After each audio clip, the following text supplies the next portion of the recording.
I want all of you to do something really quick. Look at your friends somewhere in this room. Just quickly look at them. Doesn't matter who. Look. Now look back to me. Look at your friend. Look back to me. Notice what I'm wearing? Look back to your friend. Look what they're wearing. Notice how I'm wearing something distinctively more fancy than them? And look at your friends. Look at how they're not talking up here in this Masterworks. Already, I have been put in a position of power. All your attention is on me, and you're hanging on my every word, all because I'm up here talking. Now do me a quick favor. Look back to your friend. Notice that you just did exactly what I said, even though I told you what I was doing. This is because psychologically, I still hold all the power. I'm up here, I'm talking. You're sitting, you're listening. Hi, I'm Connor Wood, and welcome to my Masterworks, Marketing Manipulation. A Masterworks on the persuasive power of marketing, and how, I don't do it yet. A Masterworks on the persuasive power of marketing, and how I use it to promote my product. I've always loved watching TV. Growing up, sometimes I would just turn on the TV just to watch the advertisements. I loved all the funny colors and how fun they were to me. But there was one problem I had with all these advertisements. Everything I saw, I wanted to buy, but I had no money. Because, of course, I was a kid. Now that I've grown up and I have a job, I have money. And I've obtained quite a few things. One of which is a spending problem. Sometimes I go home and look at my account, and I see I have no more money. I wonder where it goes sometimes. Whenever my parents say that I spend too much, I reply with the same thing. I have an expensive lifestyle. Which on occasion has brought my mother to tears and my father to question my existence. But past that, when it came to deciding my Masterworks, I went through a lot of topics, and I mean a lot of topics. Until I actually found something I wanted to do, marketing. I wanted to advertise my own product because I didn't feel like just talking about marketing was enough. So, I got in touch with Rob, and I started my adventure into marketing. My goal was to create an affordable and effective marketing strategy for my product. This brings us to what we'll be talking about today. I forgot this was marketing. Marketing has evolved so much in the past 40 years.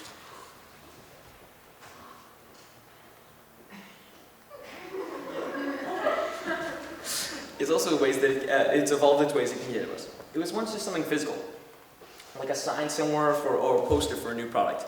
But now, it's everywhere. From our favorite movies, YouTube, social media, everywhere we go, we're affected by marketing. The things we buy, the products we use, and the brands we're loyal to are affected by the marketing that we've been given. Because we're always surrounded by marketing, it's always on our minds. From the type of milk we're going to buy to the type of car we want to drive, all of this is affected by the marketing that surrounds us at all times. Advertising is just all these brands trying to put their imprints on our brains so that we'll stay loyal to them and buy from them. Just by advertising to you, they manipulate you to buy from them. Well, if advertising is so effective, then what is advertising? Advertising is based on one thing, happiness. And you know what is happiness? Happiness is the smell of a new car. It's freedom from fear. It's a billboard on the side of the road that screams reassurance that whatever you're doing is okay. This is one of my favorite quotes from the show Mad Men, because it perfectly frames what marketing is. The product is one thing, but what you're really selling is an emotion. You're telling people that they need this product, and without it, they're missing out, and that their life will be better if they buy it. You're convincing the person that this will change their life in some way by giving them some kind of emotion, lifestyle, or something like that. In short, people are constantly seeking validation for their actions and their beliefs, and good creativity is capable of reaffirming those things. This can all be boiled down to three things: ethos, pathos, and logos. To make people want to buy your product, you have to connect with them on some level. If this is through their morals, beliefs, lifestyle, their desired lifestyle, we do this through ethos, pathos, and logos. Ethos is a means of convincing an audience of a reliable character or the credibility of the speaker, or the credibility of the argument you're making. An example of ethos is an advertisement talking about past accomplishments or the research behind why this product is the best. Logos is just related to logic. Perhaps it's hot outside, and you, or one of your friends, need some kind of new fashionable pair of swim shorts or swim-related things. And so, my brand is selling a stylish pair of swimwear. This is also cost-effective, breathability, and dries the fastest. Because I'm marketing to something that you're facing, a problem that you're facing, and my product has more things, that it's cost-effective, that has other attributes that other products don't have, you're more likely to buy from me. When you think of swim shorts or swim-related paraphernalia, you'll think of my product. Last is Pathos. Pathos is connecting your product with an emotion. Instead of selling your product, you're selling some kind of emotion or lifestyle that comes with the product. You're making the person think, you make the person you're selling to think that if they get this product, they'll have that sort of thing and obtain this emotion or lifestyle. As a consumer, my criteria for a good advertisement has also changed. One of which is the target audience. Who are the people who are intended to buy this product? You have to find your target audience to know who you're going to market to. Next is the longevity of your ad. How long is that ad going to stay with them? And what is the means that it's going to stay with them? What's going to keep this inside someone's head? Next is the incentive to buy. What is going to make people want to buy your product? There's going to be something there that makes them want it. How they view it. How will people see this ad? Is it going to be on a billboard, or is it going to be on some kind of social media platform or some kind of video? The attention grabber. This is one of the most important things. As humans, we have a very short attention span. We need something to grab us in to make us focus on this product. Without this, we're just watching something that we're not obtaining any of the knowledge for. And lastly, the emotions. What emotion is your advertisement going to associate with? What are they going to appeal to the customer? What's going to make this a customer want this? Not just from the product, but on an emotional level. What's going to make the customer want to buy this to give them that sort of emotion?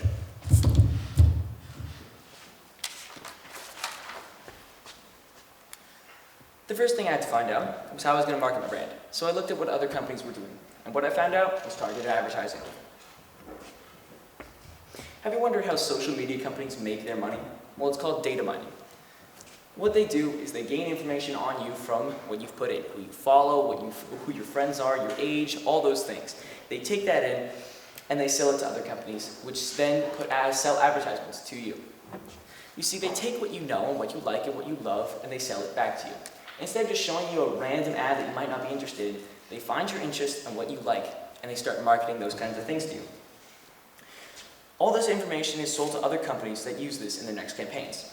This enables marketers to send those exact advertisements to you, specially tailored. They can also learn a bunch of stuff just from your search history. But right now, we're going to talk about the algorithm. Target advertising is a form of target advertising is where an algorithm uses the information that they find on you in the web, such as your search history, what you do online, who you interact with online, and what you've clicked on. It takes all these things and then makes a file on you until it knows yourself, your ins and outs, better than you know yourself. This is extremely effective because people will see this ad and it will be something that they actually like. This all happens, as I've said before, because of the algorithm. Let's take YouTube as an example. When you make an account on YouTube, it starts its algorithm. It gives you recommended videos on anything you've ever watched. The more you interact with a certain genre or topic of anything, the more that's going to show up on your feed. So you see, marketing agencies basically use the same thing. The more you watch of some kind of thing, and the more interest you show in some kind of product, the more that kind of product is going to be shown to you. So, how does marketing get inside our heads exactly?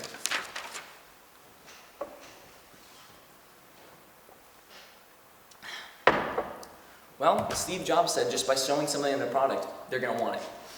He says, people don't know what they want until you show it to them. By showing the person the product and what it's going to give them, that's how they know they're going to want it. None of us know what we want until it's shown to us. We don't want a new bike until we know that there's a new bike. We don't want to see a new movie until we see that the new movie's out. As soon as we realize these things, it's when we start wanting. But how does this marketing get inside their heads? Now, the humans that we're marketing to are very complex social animals. They're just basically hairless apes with smartphones. We have very complex problems, but every complex problem can be solved over and over again. We all think we're the smartest, so we let simple tricks like this get into our brain. The simplest stuff that have been used for centuries and centuries have been used to get our attention and everything. I want you to focus on the screen really quick. Which do you notice first? Raise your hands if you get the Pepsi ad first. You're all liars. Who saw the AirPods ads first? No, you did. So basically, the Pepsi ad, because it's so colorful, it draws in our attention. There's so many things to focus on, and there's so many things to look at. The AirPods ads is very defined. For different people, there will be different kinds of things. See how the AirPods ad is just one solid color, showing off the product in that same color. Well, there's a background of just one solid color. This immediately pops out the product to us, making you see it more. Well, with the Pepsi, there is more things to look at, and maybe your attention was brought to that quicker, but it's hard to see the product and doesn't give it as much definition. The next thing that I want to show is dark and light ads. Darker ads might also be better for conveying something, such as a deeper, darker emotion, and make you feel more things.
See, you didn't get happy from that ad.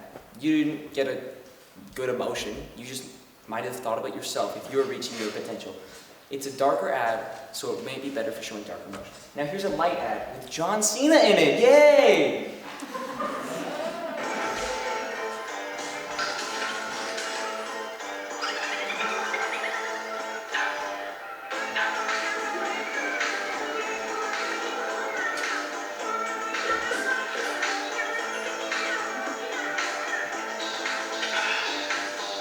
Account and tweet the exact number of Mountain Dew $1 bottles shown in this commercial, and you could win $1 million.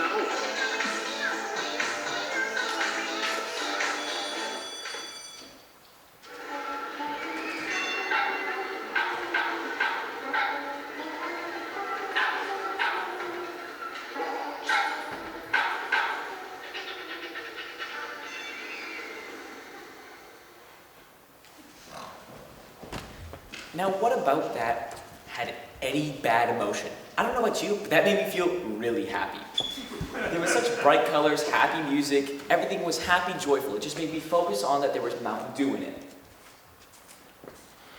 The next thing is just big numbers. Big in size and big in how many numbers are inside there. The bigger the number makes us think more about how serious the situation is. We might take something more serious if there's a bigger number or something as in it. Other ways we're marketed to is our lifestyle. Who here at some point has wished they were somewhere else, somewhere else, or wish they had some other person's lifestyle? This is incredibly natural, and a lot of marketing companies actually take advantage of this by a lot.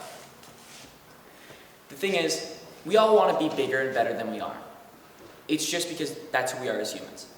We always want to be the best and have the best stuff. We see someone else living that kind of lifestyle, and we want that.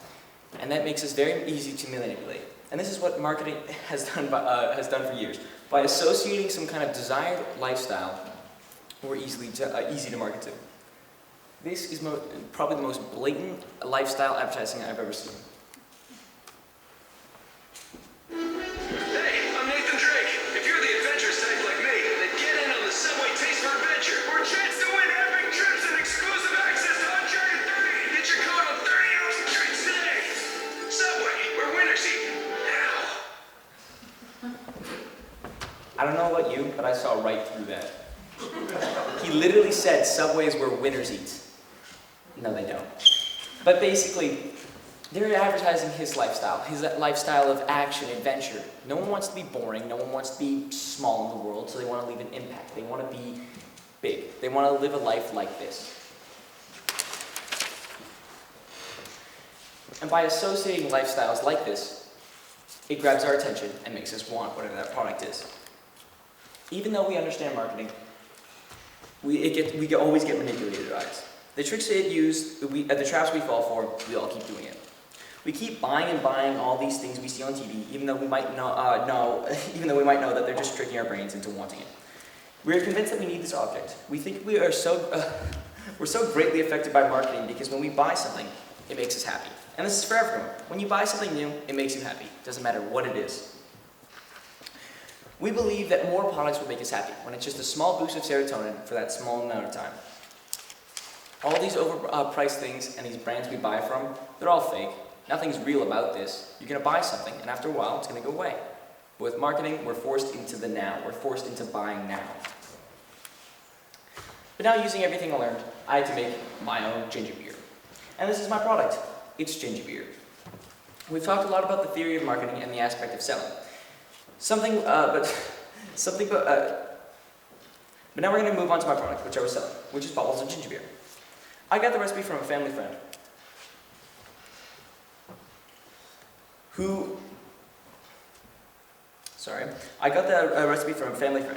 But the story of it all was when I was making my Masterworks, I had no idea what I was going to sell.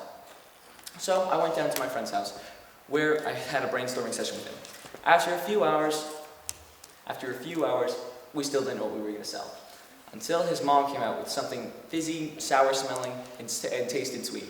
First it was just 1 bottle, then it was 2, then it was 3, and then it was 4. After this, I asked her what it was. She told me it was ginger beer, and then she had aspects for selling. So I kind of just borrowed her product and took it from my Masterworks. So thank you, Tanya.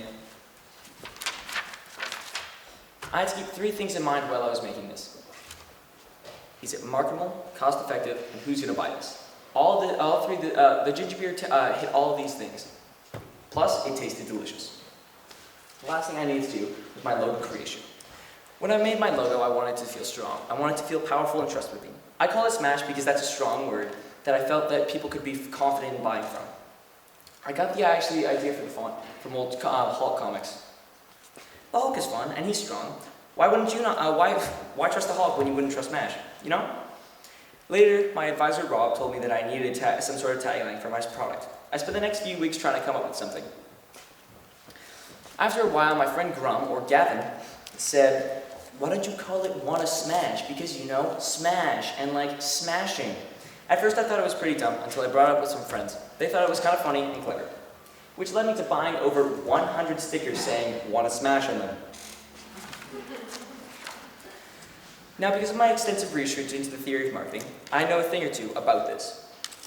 But now it was time to prove it, and I finally started to sell my product. But first, I needed to find out a few things before I could start selling. One of which, before I could start doing my advertising. One of which was my target audience. Because of COVID, I was very limited into the environments that I could sell. So I decided to market to kids my age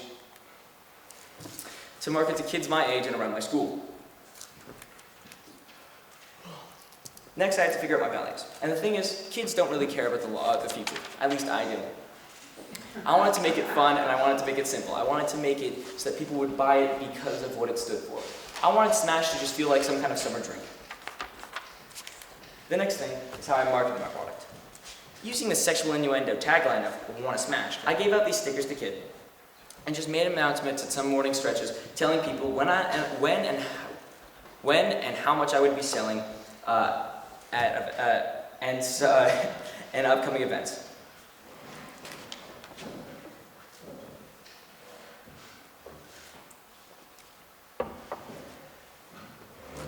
I had figured out the product, the price, the environment, the target audience, created the logo, and I had found ways to promote my product. Now, all I need to do was put on an event for my product.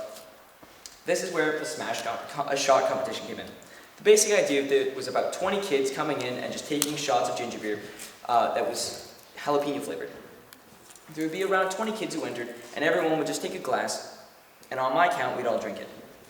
The rules were that if you spit it out, not drank it fast enough, or didn't drink on my mark, you were out. I announced this in Morning Trench, and by the end of the day, I had about 25 to 30 kids coming up and telling me they wanted to join. I also had a bunch of people wanting to come and pre-order my thing. In the end, the Smash competition was quite successful, and it gained a lot of traction for my product. But this brings me to my big mistake I made during my Masterworks. The thing is, everything seemed to be going fine before the competition. Too fine, in fact. But then I came on the problem. The problem was, the weekend before the competition, I realized something. The jalapeno flavored ginger beer wasn't spicy enough, and people were going to be able to drink it. Were going to be able to drink it. That was a big problem. I didn't want people to drink it. In the end, I just added all the hottest peppers I could find and see if it made it hotter. It did, by a lot. It also just tasted really good and kind of weird. By the end of the competition, we were left with 2 winners who decided to split the prize of $20. Thank you to Sam Shanks and Oliver Young who participated and won.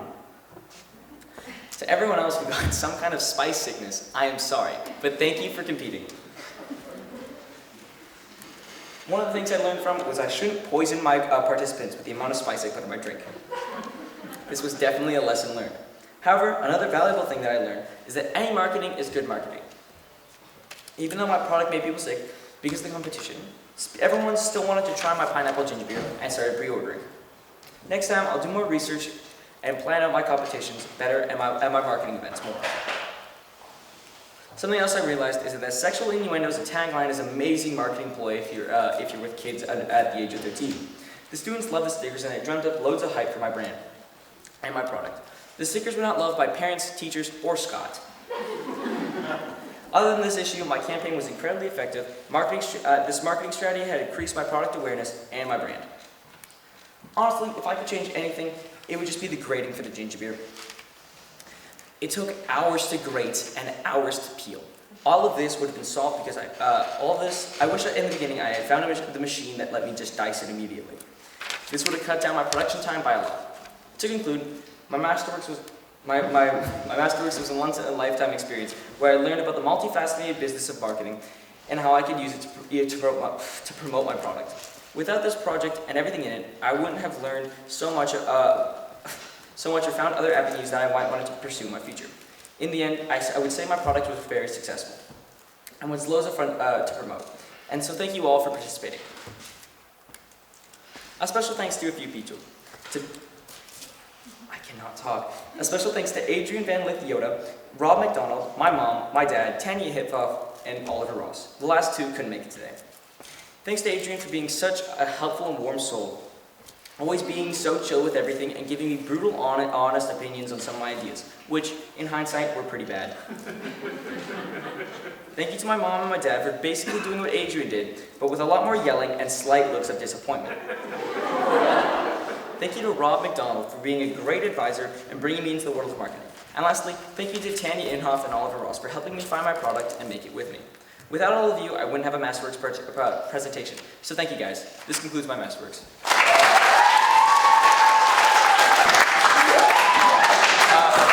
Before we go into questions, I just want Adrian to open something really quick.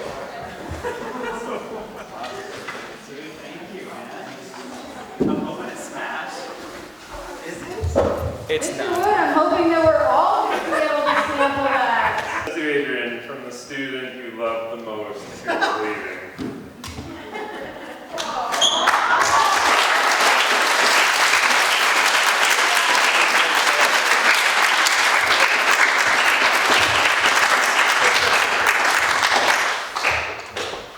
Questions? Thank you, Connor. Question.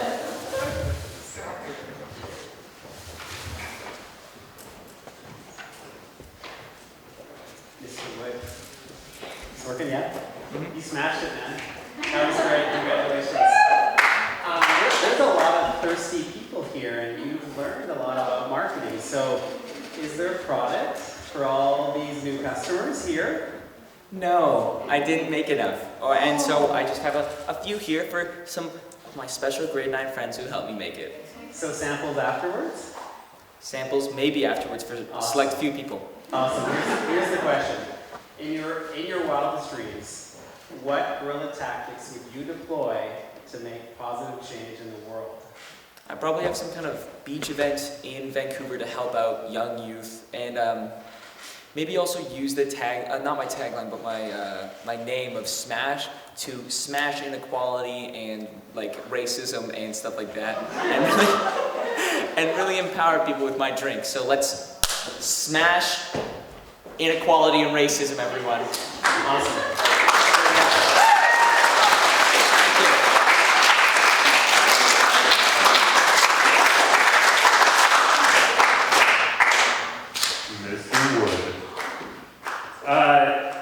Mr. Wood, this has been a year-long process. When you started, you wanted to look at something to do with puppies. I'm glad you changed your topic because your enthusiasm once you found this topic was huge. And you put a substantial amount of effort and thought into it. As you were looking at it, you did a whole bunch of research that we didn't see in your presentation much of, but a lot about where did marketing start and how did it develop. I thought I'd ask you about where you think it's going to go. What might future marketing look like? Well, I think we're not going to be able to tell the future. No one could have predicted the internet, and now that's where most of the marketing is done. But I think what's really going to happen is, in the future, our primal senses are going to be stimulated by marketing things. They're going to learn us better, they're going to learn about us better and better and better, and they're going to market to our primal senses, which then we're just going to keep buying and buying and buying, and they're just going to make more and more effective ways to market us with the technology that's coming. Is this the end of our free will, then? I think so. Thank you. Okay, Mr. Wood, you've got quite a few people lined up here for questions. Ready for the great time. Yes, Mr. Wood, that was a smashing presentation. My question for you was, do you have a future with Smash? Do you think you'll expand after this year-long project into more products, or? I think today I met my old PE teacher, Charlotte, on the bus today, and she gave me an idea for turning Smash into a sport drink, a sport company, stuff like that. So I might start moving into that direction if it does keep going.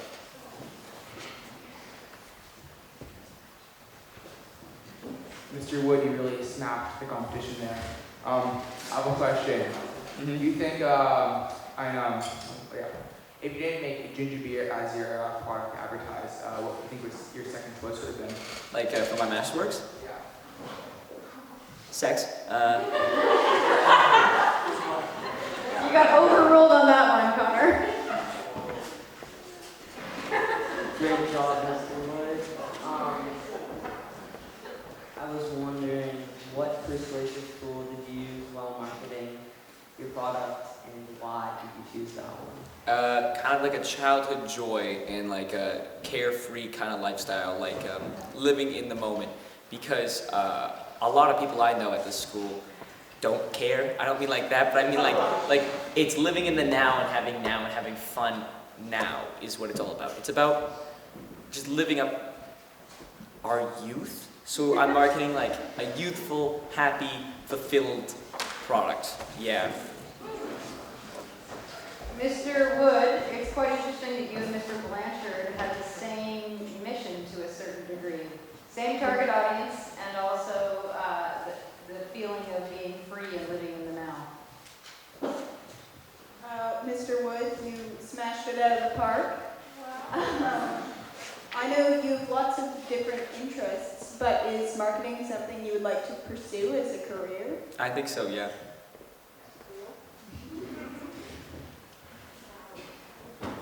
That was really good, Mr. Wood. It was an absolute banger. Even after making me throw up 7 times, and but through the making, at the competition, but through the making of your ginger beer, what was your favorite part of it? Probably when my dad said, "Let me taste that." Grabbed the bottle, drank it, and said, "Yeah, this is okay." Fantastic presentation, Mr. Wood. How do you feel feel about companies like Instagram or TikTok selling data to advertisers?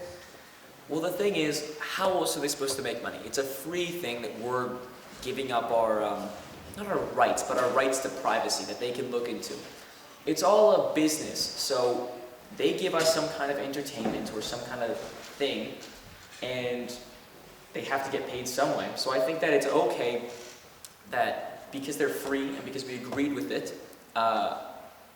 they should be allowed to take our privacy.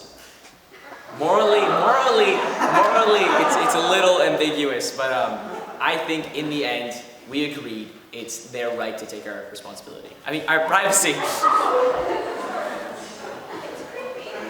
Yeah, in a good way. It's like my uncle. Nice presentation, Mr. Wood. I got a question for you. Is the Smash ginger beer still in production? And if so, what flavors are there? Well, we're working on Bubblegum Ranch, Crunch Berry, and I'm trying to work something out with Lucky Charms. All these deals will be going through soon. Excuse my hiccups. Mr. Wood, that presentation was smashing. My question for you is, what is your favorite drink, other than Smash? Boba tea.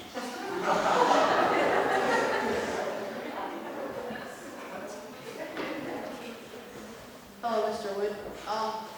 So 2 questions. One, is there a place that we can smash that like button for Smash? You all know it. It's down below, guys. Smash the like button down No, like below. on TikTok, Instagram. Oh yes, we do have a handle. So go follow. I'll bring it up after. But it's basically just Smash Brew Company, I think. I haven't been on there in a while. And second question, when will we be able to order some Smash? Late 2000s. Late 2000s. On the exact question, I'm going to ask you a question, Mr. Wood. How long does it take to make a full, I know you have to do a fermentation process. Can you explain the whole path that you had to do, especially because a lot of people want this and they need to know why it's not readily available? So to make just seven bottles, it is 1 whole week of fermentating something called a ginger bug, which is like the purest form of it. Then it's cooking ginger and ginger juices and stuff like that, any other flavors I want into it, for boiling that for like 2 hours to an hour, then letting that sit for a day and a half. Then it's adding the ginger bug, stirring that around, putting it into bottles like these, and letting that sit for an entire week. And then if I have to see that if it needs a little more time or anything, so it all depends on the taste. And oh yeah, and every single day I have to, well just look. If I don't burp it every single day, that happens, and it will like burp itself and the bottle will break, or if I burp it too late, it will shoot onto the roof, which has happened.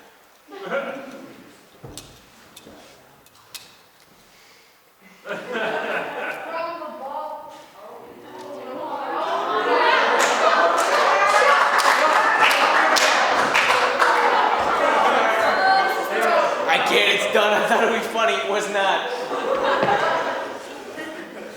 Next question. Mr. Wood, that presentation smashed its way to my heart. Hey, Nick. Okay, couple questions. When can I buy it? Where can I buy it? How much is it? And also can I have a discount? Buy it from me at my house. You can totally have a discount, Hayden. Okay. Soonish. Summer. How long is soonish? 2 months. Cost? For you, $12.99.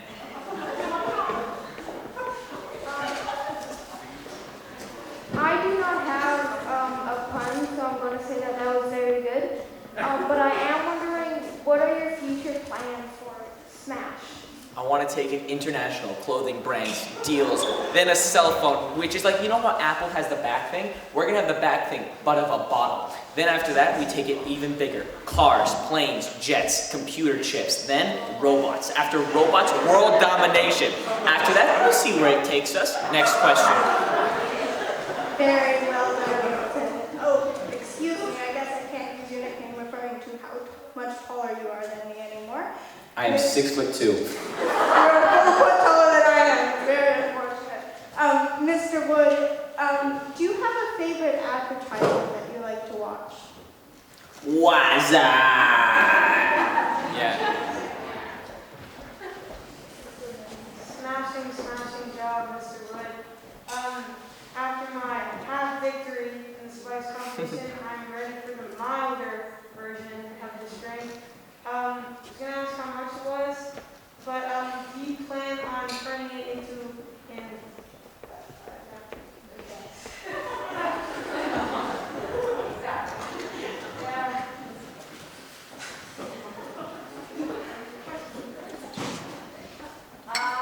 Nice work, Mr. Wood. I am wondering, so, back to the marketing. Oh, you okay?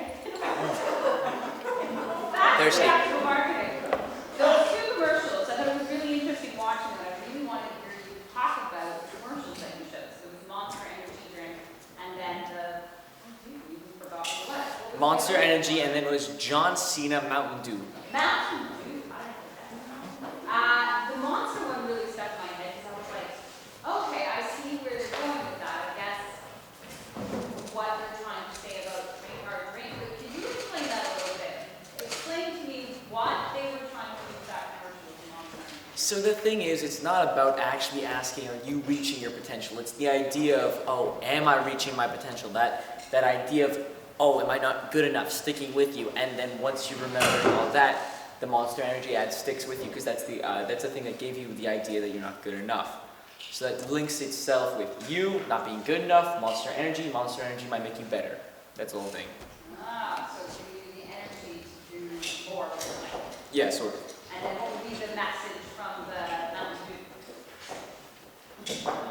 If you count all the bottles in the Mountain Dew advertisement, you could win $1 million. But basically what it's asking, what that is more like Mountain Dew is happy, Mountain Dew is random, Mountain Dew is just this little fun, loving thing that it doesn't matter. The ad doesn't matter about anything, but it's just showing that Mountain Dew is just, it's fun and it's easy. Hello, Mr. Wood, I'm back. I was wondering if you continue with Smash, do you think you'll ever transition into making alcoholic beverages? One quick thing is, before I did this, I also wanted to make my own beer, but I wasn't allowed to make beer, so then I went to ginger beer.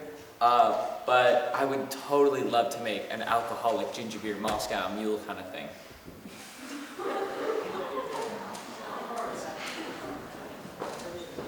Thank you, Mr. Wood. Always interesting when you're at the front stage center. This is from Jose. Through this project, has your spending problem decreased? You started out acknowledging you had a huge spending problem. No, it has not. I buy more and more. It's your fault, and Beck's fault.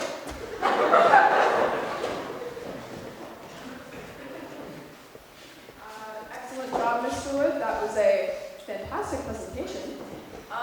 So in the beginning, we were talking a little bit about how all marketing, or any marketing, is good marketing, which is an interesting concept. So we've all seen ads where we're like, don't know what they were thinking in making that ad. That seems like a ridiculous thing to do.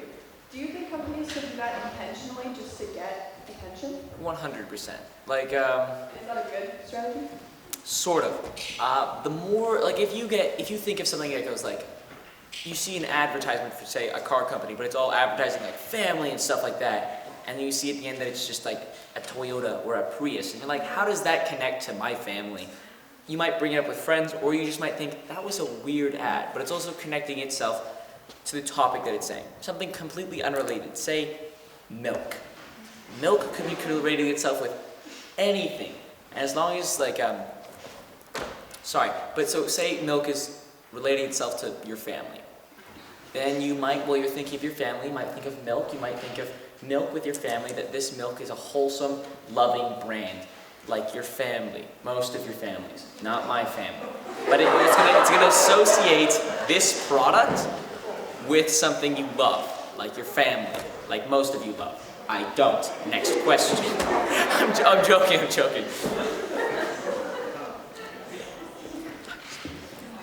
Hello, Mr. Woods. Again.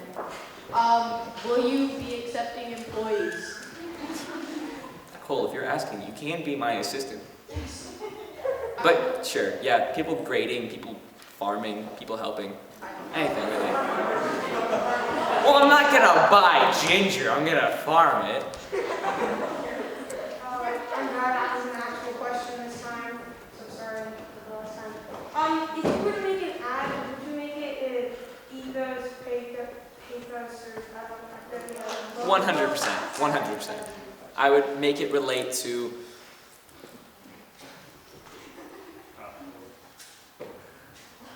logo? The emotion one, sorry.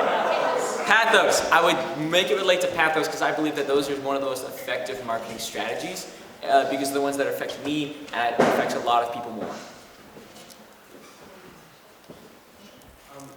After becoming rich in being the owner of Smash, do you want to pursue your dream in owning a smart car? No.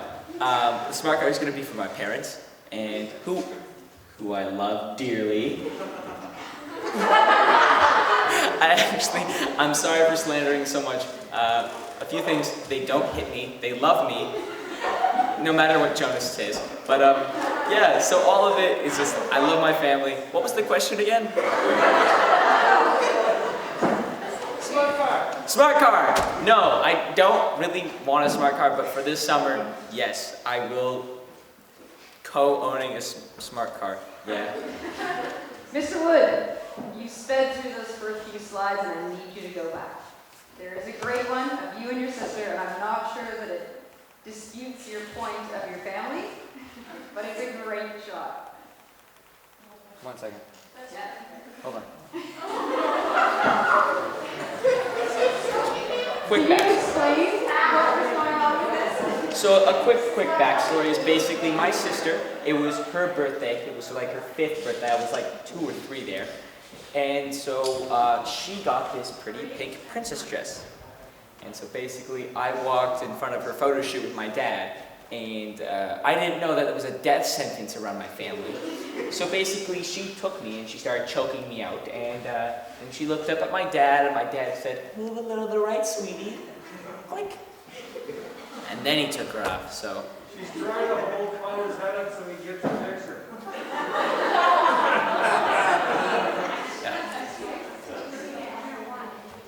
I was 1, she was 3. Thank you, Mom. Smooches. Any more questions? No? I think we're good